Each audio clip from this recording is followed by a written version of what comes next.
Ano na mga pre, in today's video, i-convert ko ang semi-lowered ko na Aerox version 2 sa BBC o Big Bike concept. Tara, let's!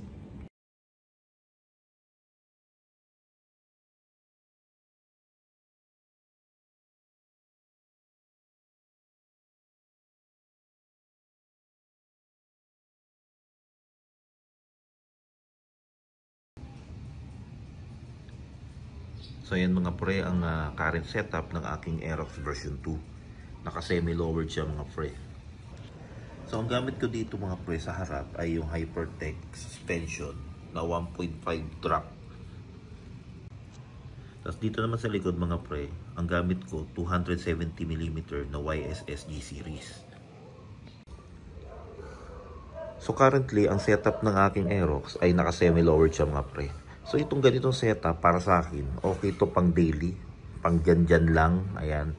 Kasi syempre, yun nga dahil sa mas mababa siya, mas abot na abot ko yung flooring at mas madali mag-maneuver sa traffic dahil nga medyo mas mababa siya ng kaunti lang naman. Pero since na may biyahe kasi kami pa Monte Maria, 3 hours na long ride yun mga pre. Naisipan ko na magbalik sa standard height. Kasi itong ganitong setup mga pre, talagang medyo matagtag to. Mapapagod ka talaga rito mga pre. Kaya ito mga ilalagay ko mga suspension dito sa aking Aerox version 2 mga pre. At ibabalik ko na siya sa stock height niya. Ayan, so dito sa likod, ang gagamitin ko ay itong TRC na 305mm na fully adjustable mga pre.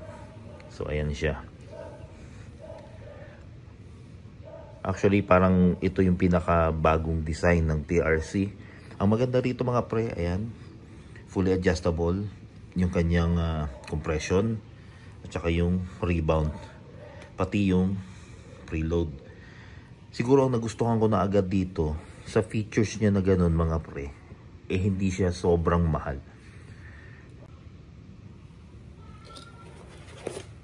Ayan, tapos dito naman sa harap, ang gagamitin ko naman ay itong 27mm na JVT suspension. Dito medyo hindi na ako masyadong excited mga pre kasi nakagamit na ako dati nito.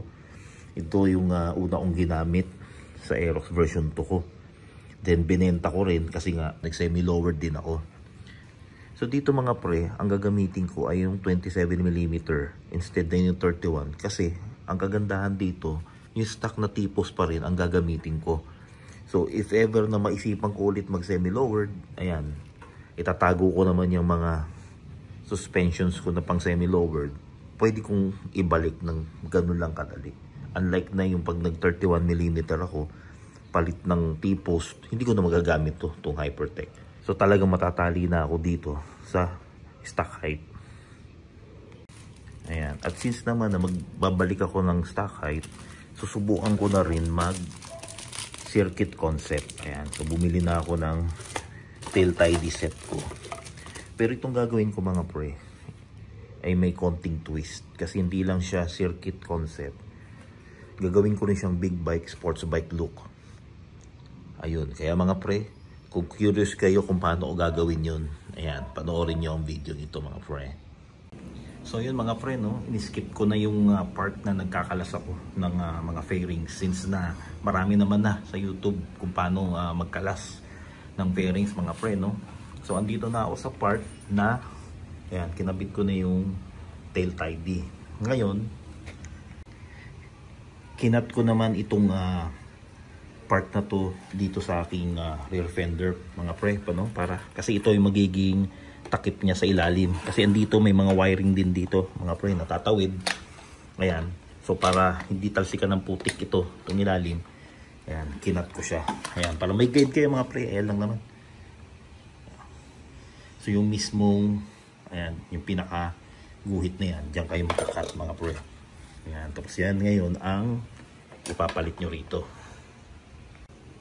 Tapos ito naman yung included na plate holder ng aking biniling tail tidy mga pre, no? So ayan, standard, basic, yan yung mga madalas na nating nakikita sa mga naka tail tidy na Aerox version 2. Ngayon, bakit ko nasabi na tail tidy, big bike, sports bike ang concept na gagawin ko dahil ito ang gagamitin kong plate holder mga pre. Ayan, so mga pre, ito yung aking gagamiting plate holder. Ayan. So mas gusto ko tong ganito mga pre, ayan, para mas matulis tignan yung pinaka rear end ng Aerox version 2. At the same time, ayan, yung bracket nakahiwalay, kaya pag tinignan mo rito sa likod, parang floating yung plaka. Ayan, kaya magiging buong buo ito mga pre. Pero at the same time, legit yan mga pre, kasi ayan, no, naglagay pa rin ako ng ilaw dito para merong ilaw tong plaka. Ayan. So kung gusto nyo rin ng ganitong style mga pre, lalagay ko dyan sa description down below yung link na itong product na ito mga pre. Ayan. So syempre papalitan ko ng TRC na rear shock suspension nito mga pre. At ayan, balikan ko kayo pag naikabit ko na.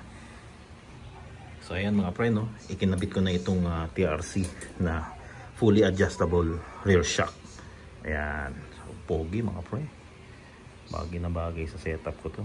Tapos ito mga pre, ayan, no, naglagay lang ako ng extra protection dito sa plaka. Medyo paranoid din kasi ako mga pre, kasi before yung nagganito ako sa Raider ko, nahulog yung plaka. Kaya naglagay ako ng ganito ngayon, parang pinaka-harness niya, para if ever na maputol to, kung ano mo mangyari, at least papalag pa siya or lalaban pa siya na iligtas niya yung sarili niya. Ayan.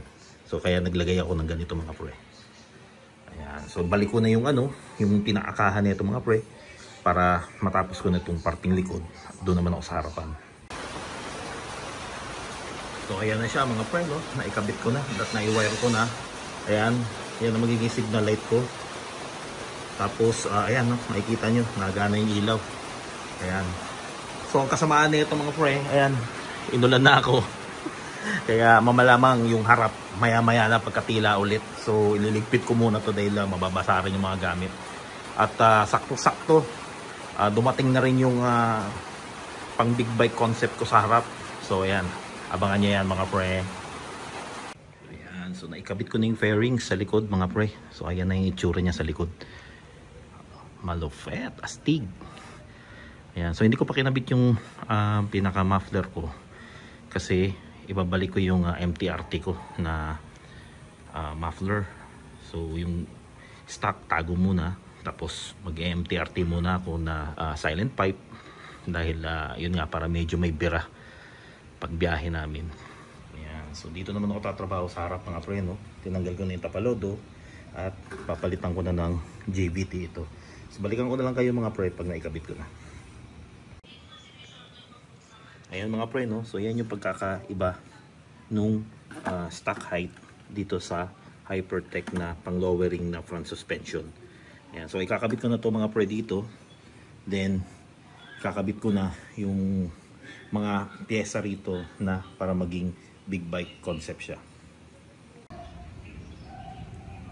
Ayan, so ayan na mga pre, no? Naikabit ko na yung aking GVT front suspension na 27mm. Ayan. So wala akong kasamang T-post para pagka feel ko ulit mag-lowered, pag medyo nagsawa ulit sa ganitong style, pwede ko pa rin gawin, pwede ko pa rin isalpak itong Hypertech ko na lowered suspension. Ayan. So itong mga pre, no, yung idadagdag ko para maging big bike, sports bike concept siya mga pre. So itong na nga, dumating na. Ayan. Ito ang aking gagamiting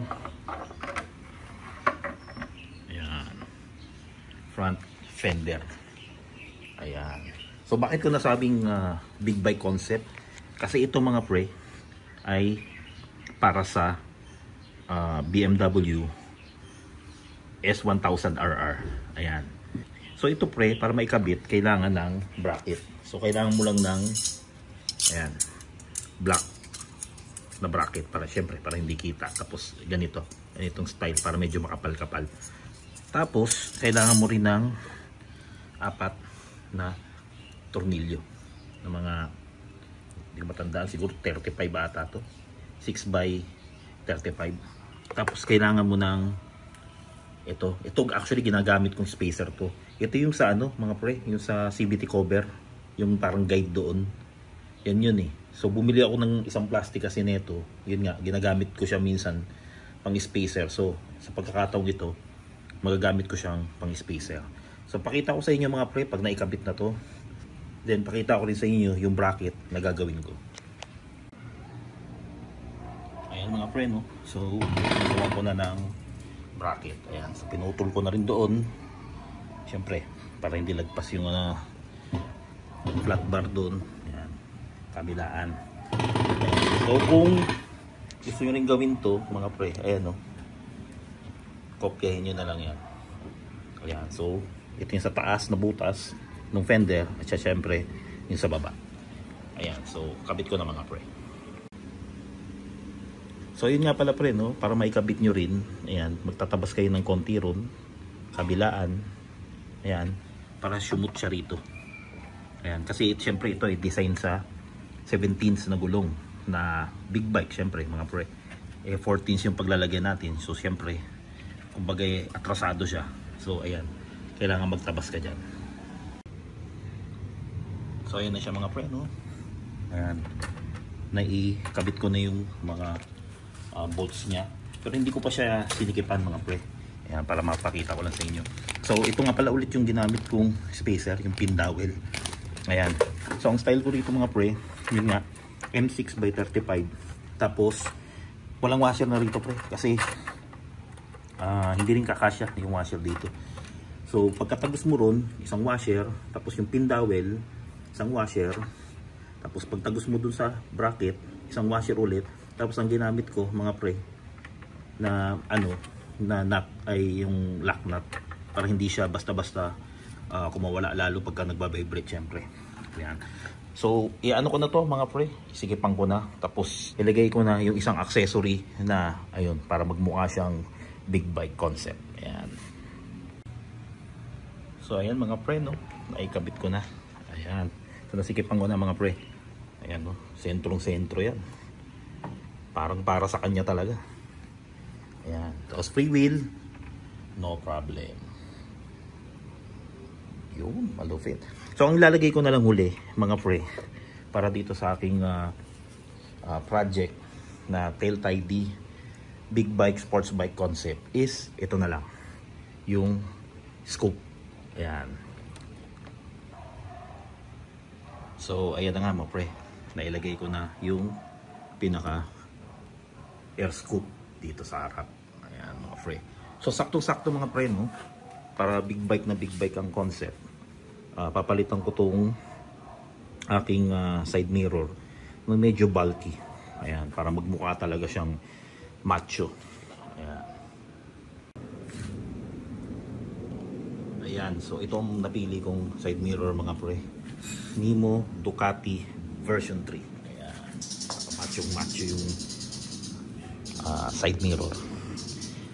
Ngayon dito sa visor mga pre, kinalas ko muna yung aking carbon at ito ang kinabit ko mga pre, itong Docile Works. Ayan. Kasi ang maganda dito sa style na to, ayan, no, nakabubble kasi siya pre, oh. Ayan, no. So parang mamimimik natin yung pinaka windshield ng big bike or ng sports bike. Ayan. Ayan. So binalik ko na rin itong tire hugger ko mga pre, kasi syempre yung mga big bike merong ganyan. Ayan, para magandang tignan din sa likod at saka mas malesin yung putik na pumunta rito, is mas best kung maglalagay kayo ng tire hugger. Ayan mga pre, no? So dapat mga pre, naka airbox delete din para open na open to. At yan, no, kitang kita yung gulong. Ayan. So nagkabit din ako ng lightened na crankcase cover or tabas na crankcase cover. Ayan, kasi di ba ang mga big bike, kita yung sprocket diyan, tsaka yung kadena mga pre, no, para kita yung pinaka CVT niya. Ngayon syempre hindi naman maganda yan pag tag-ulan. So pag tag-ulan mga pre, ayan, meron naman akong naka-ready na may takip mga pre, no? Ayun na nga mga pre, no? Nagkaroon ng konting problema dito sa pag-i-install ko ng caliper dito sa harap mga pre. Yun nga kasi dahil since na nagpalit ako ng JVT suspension na which is mas mataba kaysa sa standard size ng mga suspension, hindi na umubra itong bracket ko mga pre. Hindi na siya nakatutok. Kaya yun, hindi ko pa siya natapos. Kaya ang ginawa ko na lang, umorder ako ng JVT na bracket na pang 4 pots. Kaso, ang naging problema naman nun, 260 lang ang pwede mong ikasa na disc rotor. So, napilitan na rin akong bumili ng 260mm na disc rotor. Ayun, napagastos pa nga mga pre. Tapos, itong yung aking front fender, pina body color ko siya mga pre, kasi hindi babagay kasi nga doon sa yung hydro dip niya doon sa setup ko. Okay sana kung ganito kadilim yung pagiging hydro dip niya mga pre, mukha talagang carbon, kaso yun parang halatang printed talaga so mawawala siya. Ayan.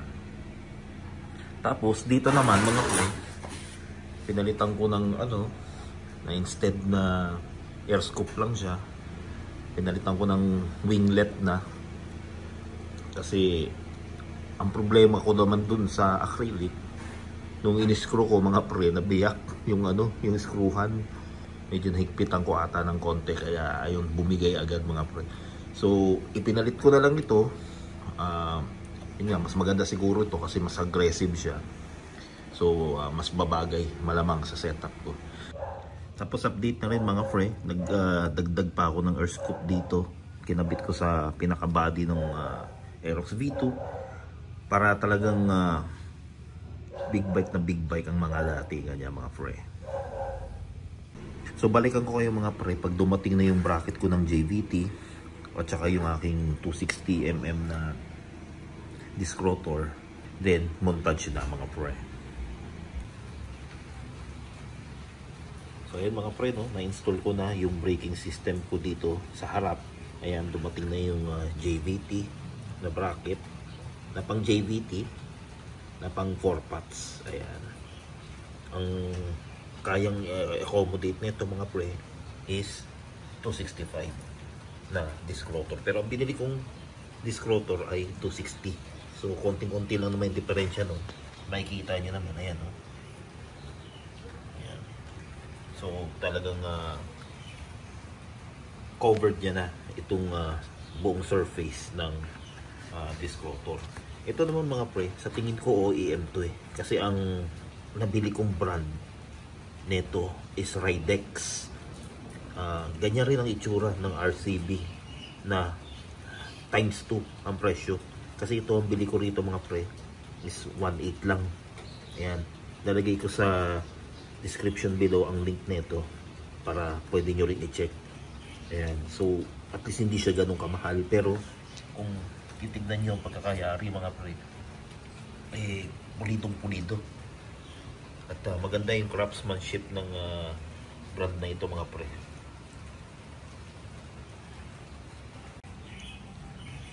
So ayan mga pre, no, may konting update lang ako rito sa ginawa ko sa signal light. Kasi nung una, sabi ko nga dito ako gagamit ng signal light dito sa underlights netong sa may likuran. Pero napansin ko kasi mga pre, kine-check ko, hindi siya ganun kaliwanag. So pwedeng mag-cause kasi ng accident yun mga pre, no? So nagsisignal light ka, hindi alam nung nasa likod mo kung saan ka pupunta kasi nga hindi masyadong malakas yung ilaw rito. So ginawa ko, ayan, big bike style pa rin naman mga pre.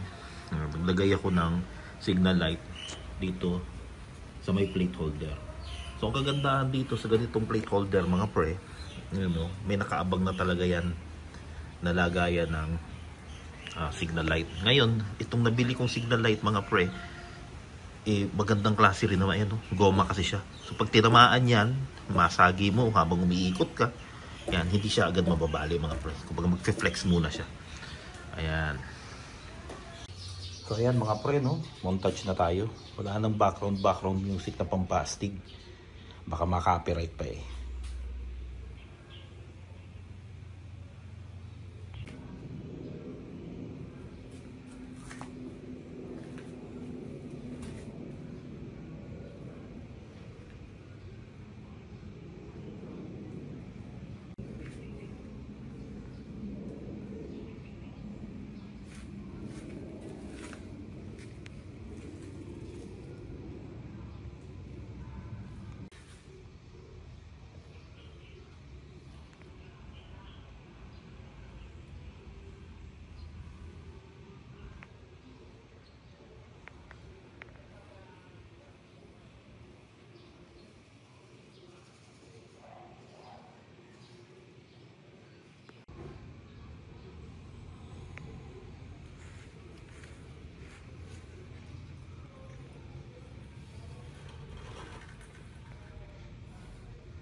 So ayun mga pre, no, kung nagustuhan nyo ang video ito at natripan nyo yung mga pinagagawa ko rito sa Aerox ko, pa-like at pa-subscribe naman mga pre para maka-push naman sa akin na gumawa pa ng mga ganitong klase mga content. So ready to biyahe na ito mga pre, pa Monte Maria, no? At sana naman maayos ang panahon.